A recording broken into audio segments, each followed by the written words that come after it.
O Banco Central divulgou o relatório de cidadania financeira de 2025 com dados alarmantes sobre o endividamento no país. O estudo aponta que os números de jovens com dívidas, esse número dobrou em 8 anos e a maioria da população não domina cálculos básicos de juros. Eu vou conversar sobre isso agora com o Luiz Salvatore, que é presidente do Instituto Brasil Solidário. Olá, Luiz, seja bem-vindo. Marcelo, tudo bom? Prazer estar falando com vocês. Esse assunto tão importante que, querendo ou não, está espelhado aí nas notícias que vocês estavam agora há pouco falando. Exatamente. Eu queria saber, na sua opinião, quais são os fatores que explicam o fato de que 87% dos brasileiros não são capazes de calcular juros simples. Bom, temos uma mudança aí, há alguns anos que tem acontecido, que é interessante, que é em relação à bancarização, à digitalização também, as fintechs e tudo. Isso tem proporcionado um caminho muito importante e interessante no Brasil, no que diz respeito à inclusão bancária, e sem dúvida isso é incrível, mas isso também traz acesso ao crédito fácil, né? Então a gente consegue cada vez mais no nosso celular, na palma da mão, e a gente não está falando apenas de adolescência, a gente está falando de uma sociedade em geral, ela consegue pela palma da mão estabelecer um crédito ali e ela pode gastar aquilo livremente como quiser, sem se preocupar com o planejamento e muitas vezes sem se preocupar com as consequências. E as consequências, no caso desse crédito fácil, é exatamente o rolado da dívida, é exatamente o pagar o dobro, o triplo desse valor.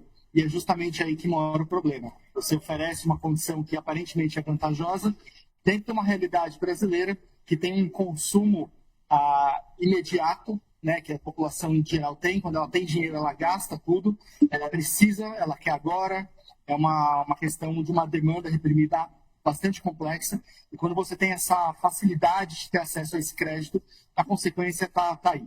E não é uma novidade, é simplesmente um número que explode, porque mais pessoas e mais adolescentes agora conseguem acessar isso.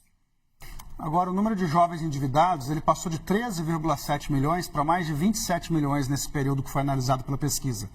A falta de educação financeira está refletida aí, né? Você acredita que as escolas deveriam pensar nisso para mudar um pouco esse cenário?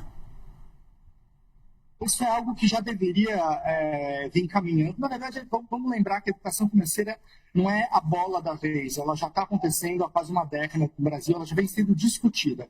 O problema é você tirar da discussão para o campo prático. E aí, obviamente, que nós temos as escolas como um grande celeiro para a gente trabalhar isso, olhando primeiro para o professor. Porque se a gente pensar o professor não como um educador, mas como um profissional, que é igual a outro brasileiro, que tem acesso a esse crédito fácil, que também está endividado, que também está inadimplente, que também não tem um planejamento das suas contas, o problema começa ali, como qualquer outro. Agora, quando a gente transporta isso para dentro do ambiente da sala de aula, começando por essa ideia de formar e de acolher esse professor, que é, afinal de contas, um brasileiro com a mesma dificuldade, a gente consegue instrumentalizar ele para questões que vão associadas ao nosso dia a dia cotidiano.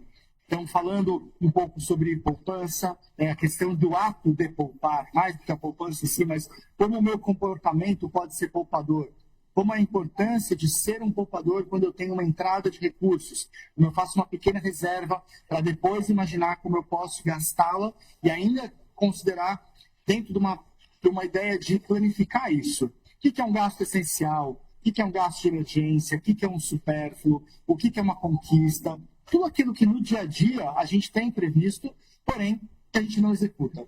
Então, a educação financeira dentro das escolas, ela pode vir sim como uma ideia de olhar para mais do que a aula de matemática, uma aula de língua portuguesa, para compreensão de texto, mas também uma questão da biologia, olhando os fatos ambientais, olhando o ato de apagar a luz, fechar a torneira, são pequenas economias que você vai olhando a partir do seu comportamento. E a educação financeira, ela pode ser trabalhada juntamente com as contas, juntamente com a alfabetização, e isso que é o mais interessante. Você vai desde cedo construindo uma nova forma de administrar recursos. E aí pensando no futuro, pensando em um projeto de vida, pensando a essência daquilo que você tem que ser ou daquilo que você quer ter. E a gente é bombardeado todos os dias, né? Não é só ter um celular com um banco digital. Eu falei aqui com o Luiz Salvatore, que é presidente do Instituto Brasil Solidário. Luiz, muito obrigado pela participação. Obrigado.